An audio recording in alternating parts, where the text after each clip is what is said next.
A fist against glass. Not knocking, pressing.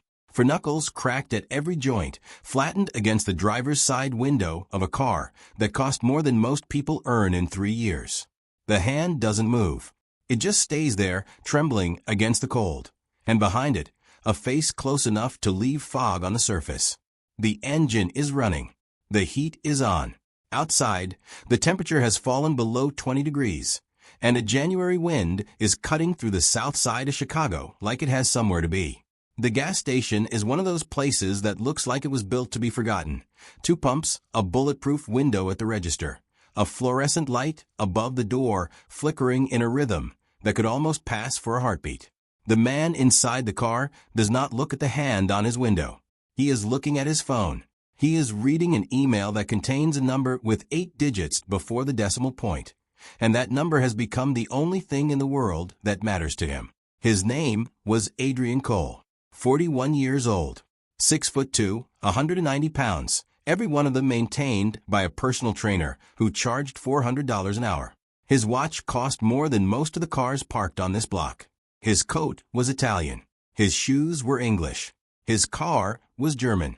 And the neighborhood he was sitting in was the one he had grown up in, though you would not know it from looking at him.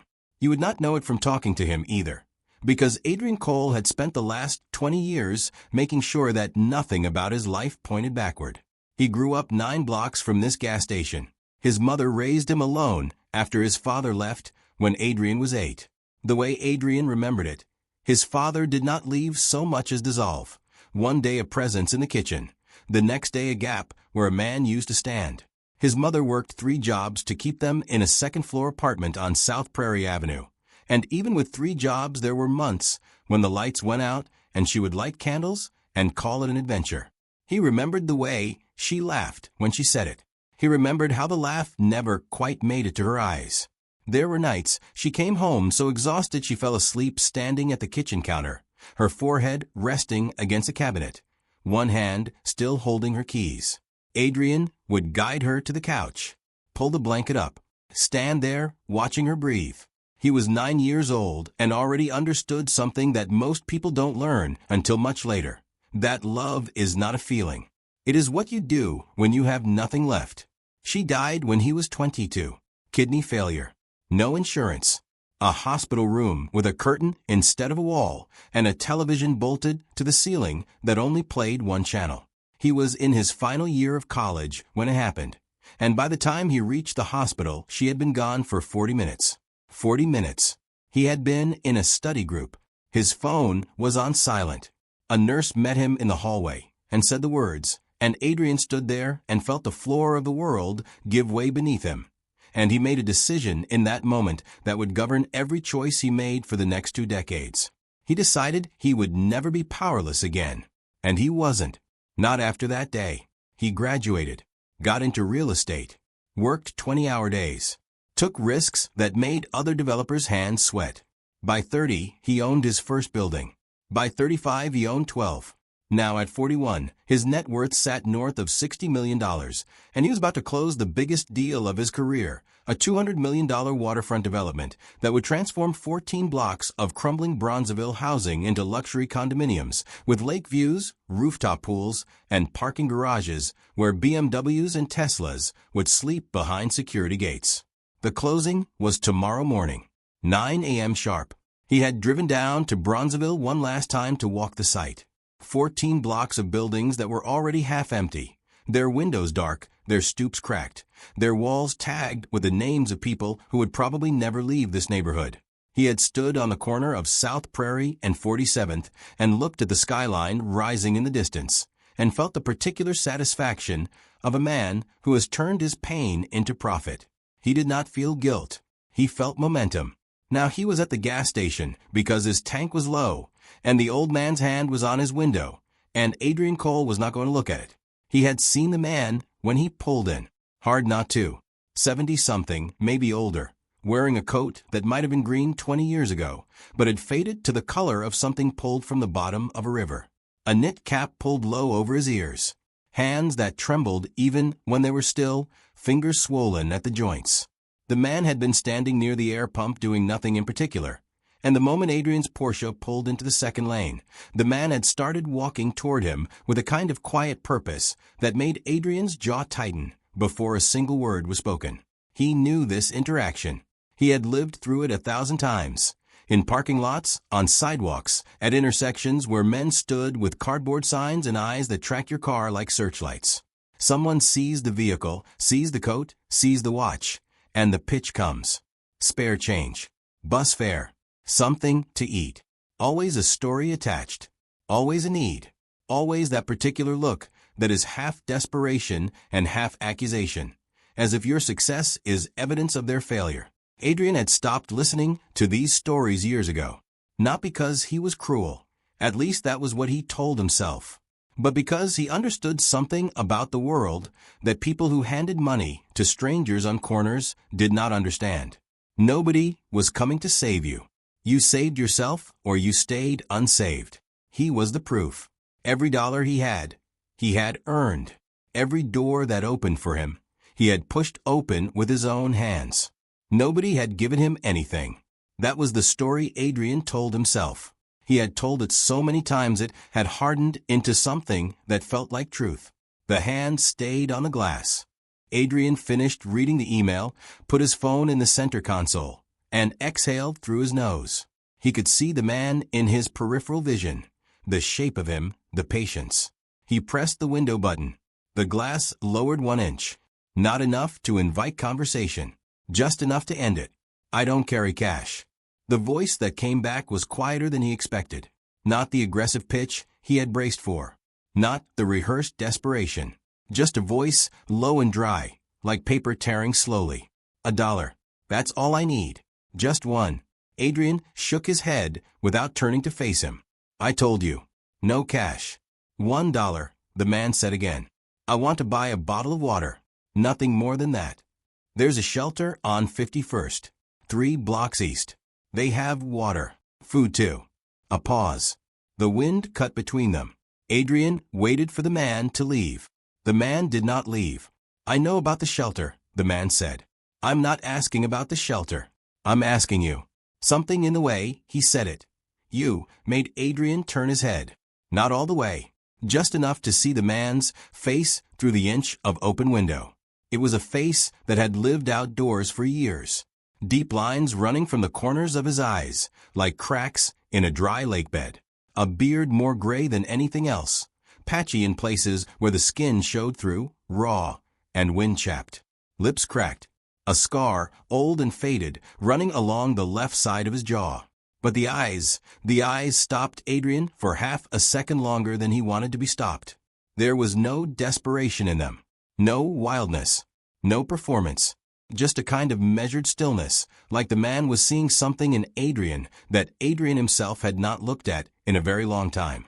I've been on this corner a while now, the man said. He was not begging. His voice carried something closer to observation, as if he were narrating the weather. Lot of cars come through. Lot of people. Most of them don't even see me. I'm just part of the scenery. Like the pumps. Like the sign. I see you, Adrian said, and regretted it immediately, because now he was in a conversation. Do you? The man tilted his head. What do you see? Adrian felt his patience thinning. I see a man who wants $1, and I told you I don't have one. You don't have $1. The man looked at the car, looked at the watch on Adrian's wrist, looked back at his face. He did not say anything else about it. He did not need to. What I have or don't have is not your business. No, the man agreed. It's not. But I'll tell you what I've learned after all these years out here. You want to know what $1 actually costs? Adrian reached for the gear shift. Not particularly. It costs whatever you're afraid to give up. For some people that's nothing. Hand it over, keep walking, don't think twice.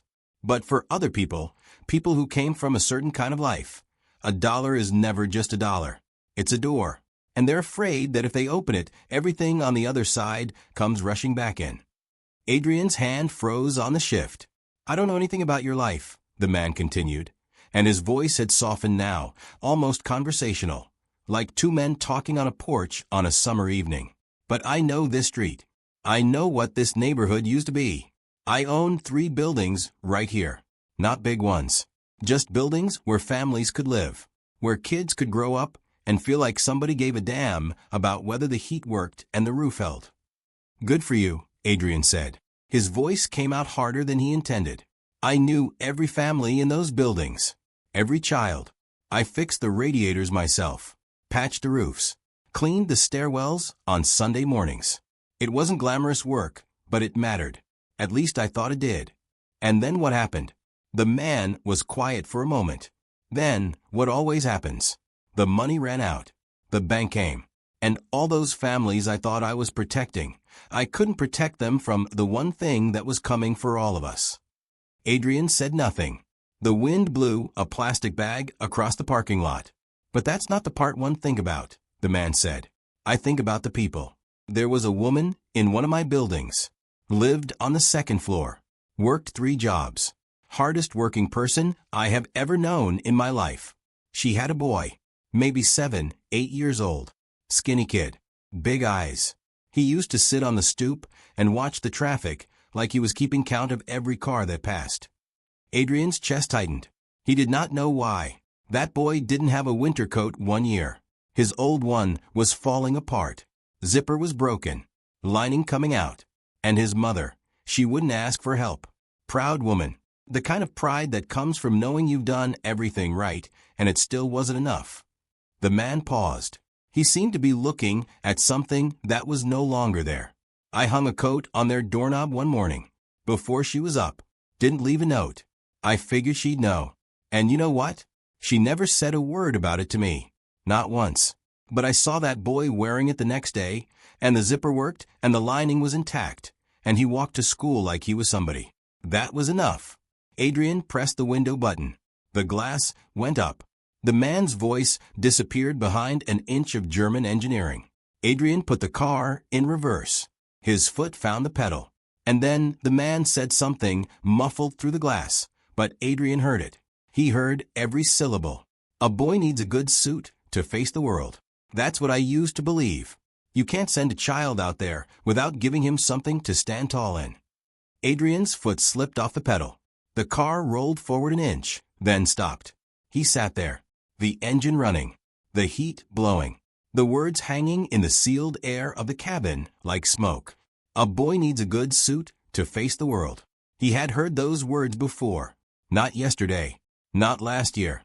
23 years ago, standing in the doorway of a second-floor apartment on South Prairie Avenue, and a man, a big man, or so he had seemed to a 17-year-old, had been holding a brown paper bag, and inside the bag was a suit not new, but clean and pressed, and the man had handed it over and said those exact words. A boy needs a good suit to face the world. Adrian looked in the rearview mirror. The old man was still standing there, not moving, not walking away, just standing in the cold with his hands in his pockets, and his breath rising in white clouds that the wind took apart the moment they formed. Adrian lowered the window again, 1 inch. You remind me of someone, the man said. His voice was calm, unhurried. A boy I knew once. Long time ago. His mother worked herself to the bone, keeping that boy fed and warm. Bright eyes, that kid had. The kind that made you think maybe things could get better around here. He paused. I hope he turned out all right. I never did find out what happened to him. Adrian closed the window. He pressed the gas. The car lurched backward and the man's hand, which had been resting against the glass again, Adrian hadn't noticed when slid away, leaving 4 smudged fingerprints on the window. He did not look in the rearview mirror. He pulled out of the gas station and onto South Prairie Avenue and drove 3 blocks before he realized his hands were gripping the steering wheel so hard that his knuckles had gone pale beneath the skin.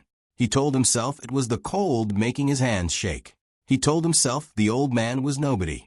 He told himself these things because Adrian Cole had constructed his entire life on a single principle. You cannot afford to look backward. Backward was poverty. Backward was powerlessness.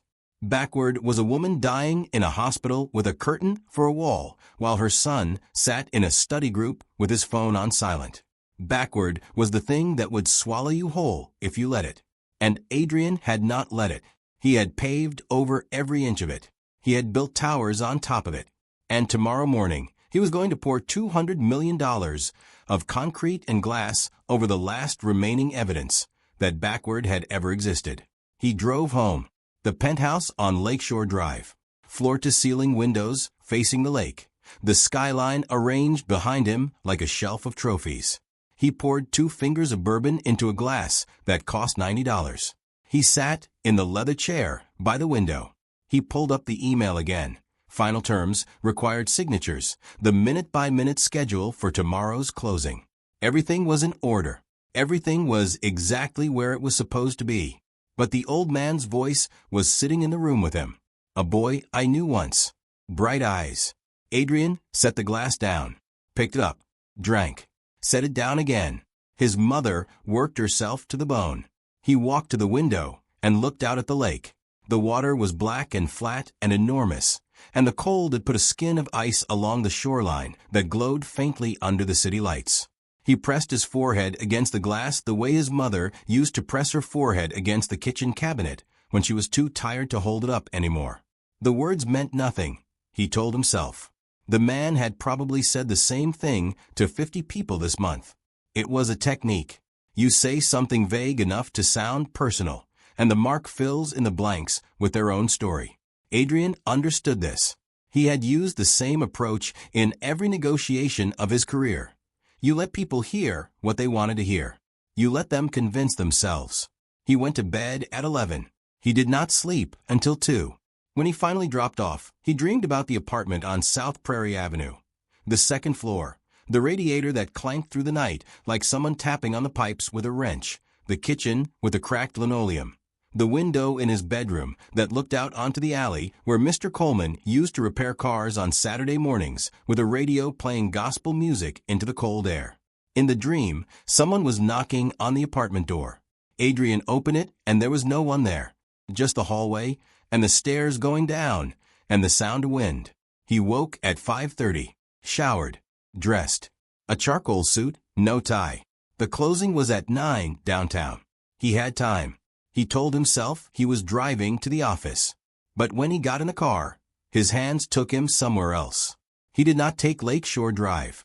He took the expressway west, then south, and then he was in Bronzeville again, moving through streets he had not driven slowly through in years. And he did not have a reason for it that he could put into words. He told himself he was checking the site one final time. He told himself it was due diligence. But his hands kept turning the wheel south, deeper into the neighborhood, and his eyes kept scanning the facades of buildings he had spent 20 years not looking at. South Prairie Avenue unrolled before him in the gray morning light. The buildings slid past like faces in a crowd, brick fronts with boarded windows, iron fences with missing rails, stoops where he had once sat on summer evenings with his knees pulled up, listening to older kids argue about basketball and futures.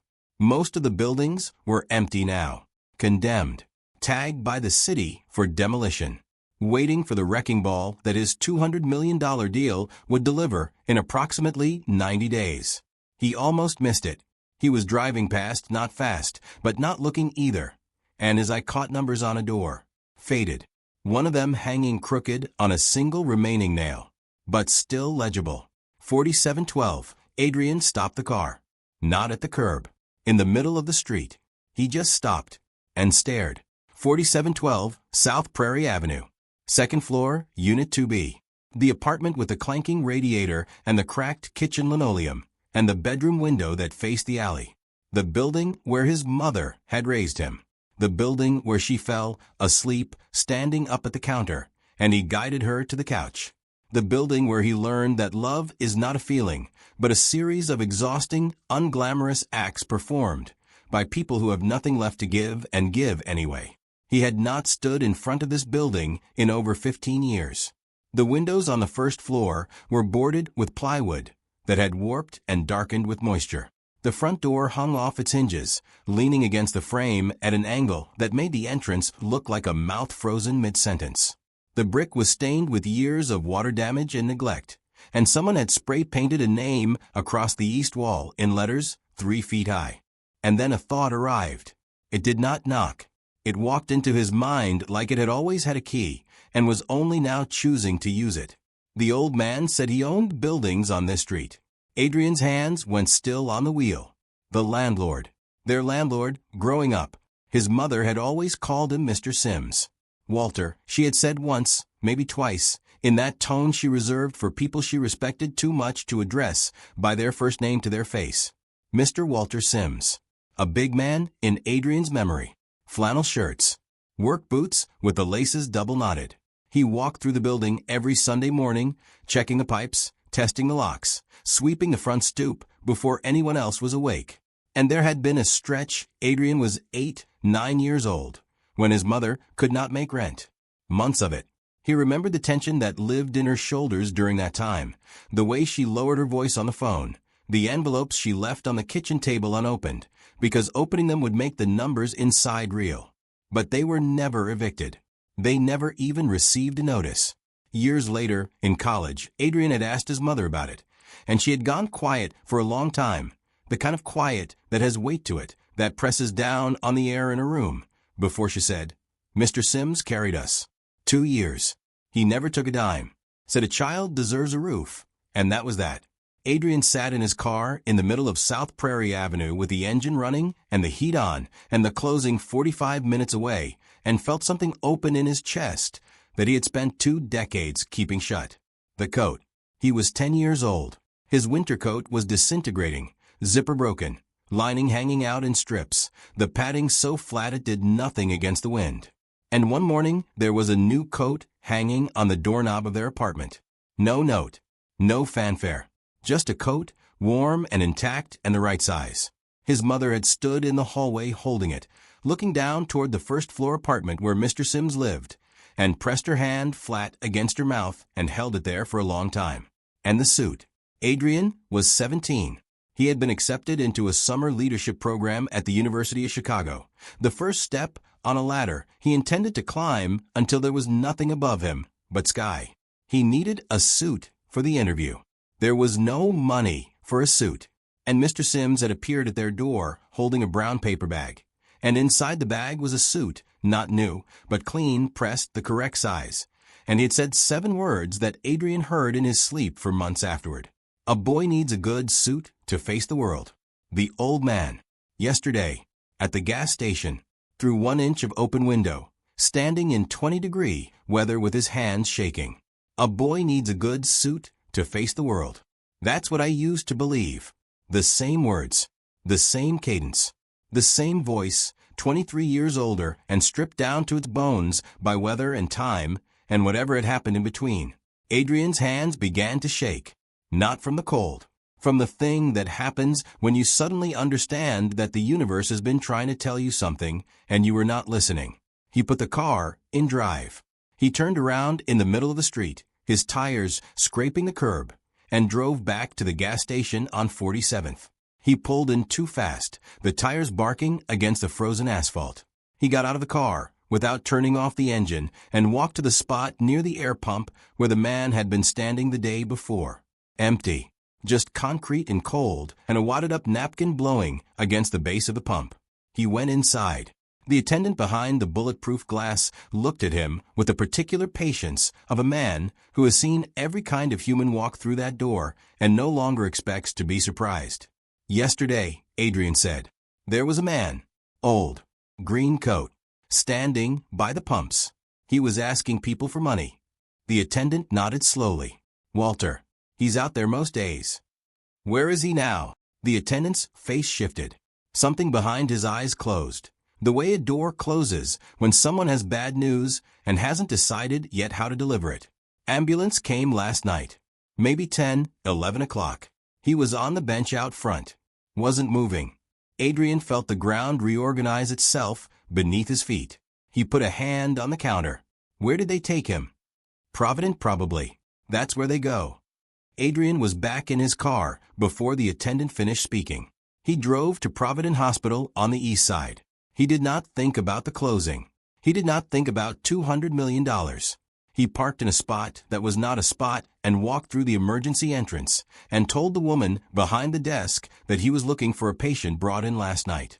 Elderly man. Walter. He hesitated, then said the last name that had risen out of 20 years of silence and landed on his tongue like it had been waiting there all along. Sims. Walter Sims. The woman typed. Studied her screen. Typed again. Looked up at Adrian with an expression he recognized instantly because he had seen it once before, 20 years ago, in a different hospital, from a different face, behind a different desk. Are you family? Yes, Adrian said. He did not hesitate. He did not think about whether it was accurate. He just said it. I'm sorry, the woman said. Mr. Sims passed away early this morning. Hypothermia complicated by cardiac arrest. He was brought in unresponsive, and they were unable to revive him. The hallway tilted. Adrian reached for the wall. The woman was speaking, something about next of kin, about belongings, about the paperwork required when no one comes to claim a body. But the words arrived from very far away, as though she were speaking from the bottom of a long well, and he was standing at the top, looking down into the dark. Walter Sims had stood outside his car window in 20-degree weather and asked for $1, and Adrian had told him to go to a shelter. And then Walter Sims had sat down on a bench outside a gas station in the coldest week of the year and died. Adrian asked to see his belongings. He was not next of kin. He was not family. He was, in every legal and formal sense, no one. But the woman behind the desk looked at his face and saw something there that made her decide not to ask for identification. She led him down a hallway with fluorescent lights that hummed the same frequency as grief, and into a small room with a metal table, and placed a clear plastic bag in front of him. Inside the bag, a knit cap, the same one he had seen yesterday, stained with sweat at the brim. A wallet containing no money, no identification, and no photographs. A CTA bus pass, expired in 2019. A folded piece of newspaper, yellow and soft with age. And one photograph, small, maybe 3 inches by 5, with edges gone soft from years of handling, and a crease down the center where it had been folded and unfolded so many times that the image had nearly worn away along the line. Adrian opened the bag. His fingers found the photograph. He unfolded it. The colors had faded almost to nothing. The sky in the background was closer to white than blue, and the brick of the building had lost its red and settled into a dull amber. But the image was clear enough. A woman, a boy, standing in front of a building. The woman was wearing a blue dress and smiling, not a pose smile, not a camera smile, but the real thing, the kind that changes the shape of a person's whole face and makes you believe for a second that the world is better than the evidence suggests. And the boy was maybe 5, 6 years old, standing very straight with his chin lifted, wearing a coat that was a little too big for him, the sleeves hanging past his wrists. Behind them, on the door of the building, were 4 numbers, faded, but legible. 4712. Adrian held the photograph in both hands. His mother's face. His own face 35 years ago, in a coat that someone had hung on a doorknob because he believed a child should not have to face the winter unprotected. He understood now. All of it. Every word the old man had spoken. Every pause. Every steady, unblinking look through the inch of open window. I used to own buildings on this street. Knew every family. Every child. It was not a story. It was not a gimmick. It was not a technique deployed to extract sympathy from a stranger in an expensive car. It was a truth, spoken plainly by a man who had given everything he had and lost everything he had, and was now standing in a parking lot in January with nothing left except the memory of a time when his giving had mattered. He took out the folded newspaper clipping. It was from the Tribune, a short item from the real estate section, dated 8 years earlier. The headline: Coal Development acquires Bronzeville properties in landmark mixed-use deal.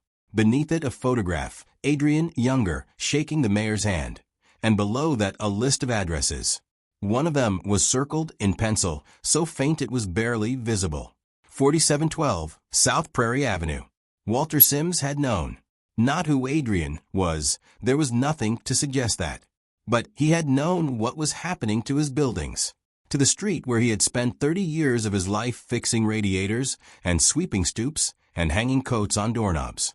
He had watched those buildings get bought and emptied and boarded up and marked for demolition, and he had kept this clipping, and he had stayed close, sleeping on benches, standing by gas pumps, asking strangers for $1 at a time, because this neighborhood was the only place he recognized, the only place that still knew his shape, even if it no longer knew his name.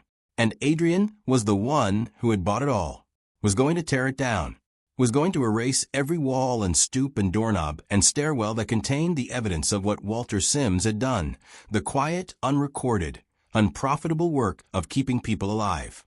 Adrian sat in that room at Providence Hospital and held the photograph and the newspaper clipping and felt the full weight of his life settle onto him like a structure collapsing inward, floor by floor, each one heavier than the last.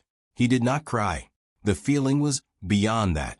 It was the specific, irreversible sensation of understanding, too late, that the thing he had spent his whole life running from was the only thing worth running toward. Walter Sims had not known who Adrian was.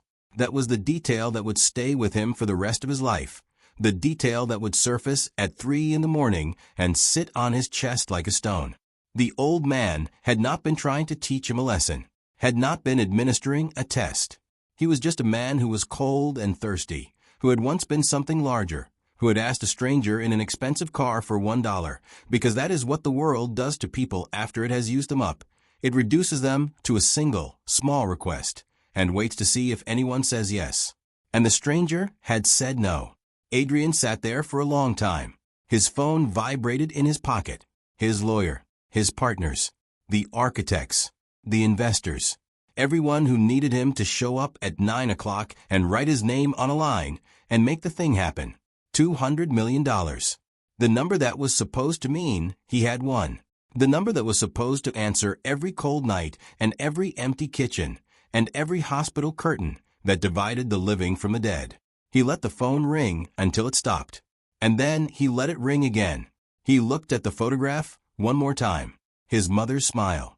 His own face at 5 years old, chin up, standing straight in a coat one size too big.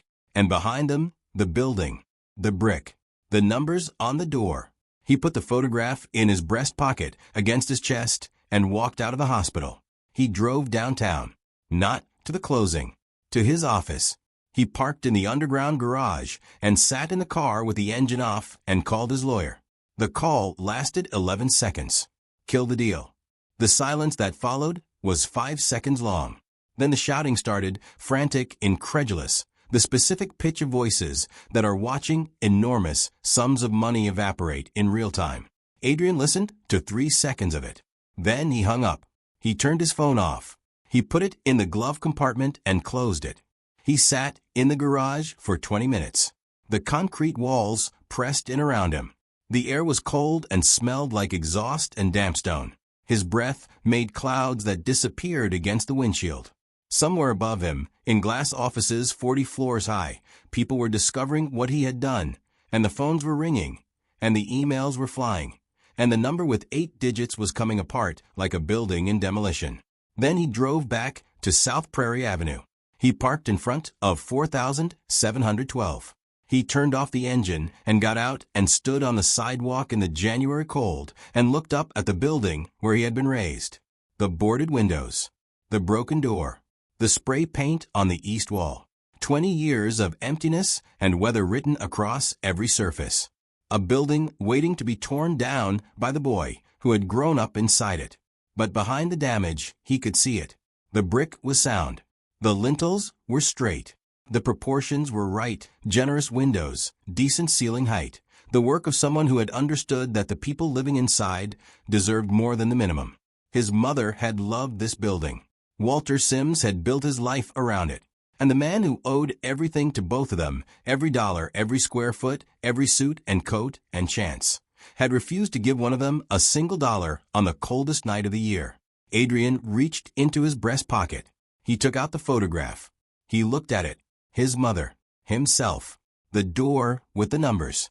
And somewhere behind the camera, probably standing on the sidewalk in work boots with the laces double knotted, a man in a flannel shirt who had just told a woman not to worry about the rent this month, who had said it the way you say something that isn't generosity, but simply reflex, the automatic response of a person who sees a need and fills it, the way you breathe, the way you blink, without ever stopping to calculate the cost.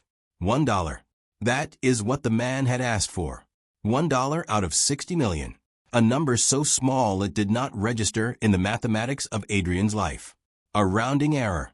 A digit after the decimal point that no spreadsheet would bother to display. He put the photograph back in his pocket.